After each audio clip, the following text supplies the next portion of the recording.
Il est minuit à Paris, bonsoir à tous, vous regardez l'essentiel sur France 24. À la une, de nouveaux bombardements entre l'Iran et Israël. L'armée israélienne a donc mené ce vendredi de nouvelles frappes sur l'Iran. Au 8e jour du conflit, la capitale Téhéran ainsi que le centre et le sud-ouest du pays ont été visés.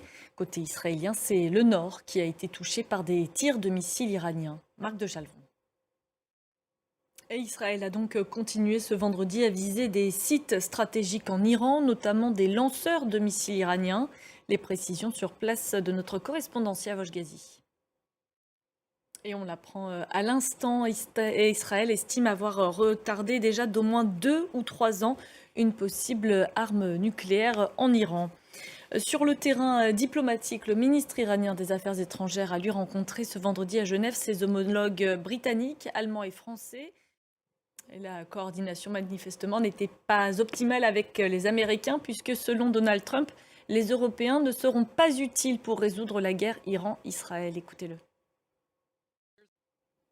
La guerre dans la bande de Gaza à présent, guerre qui continue également de faire des morts. Selon le Hamas, au moins 43 personnes ont été tuées ce vendredi par des bombardements ou des tirs israéliens.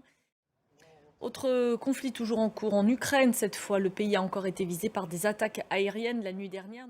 Mardi déjà, c'est la capitale Kiev qui avait été attaquée, faisant au moins 28 morts, dont 23 personnes résidant dans un même immeuble.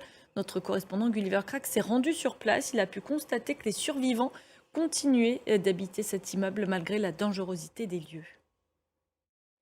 Et c'est la fin de ce journal. Merci de votre attention. Rendez-vous demain pour une nouvelle soirée d'actualité.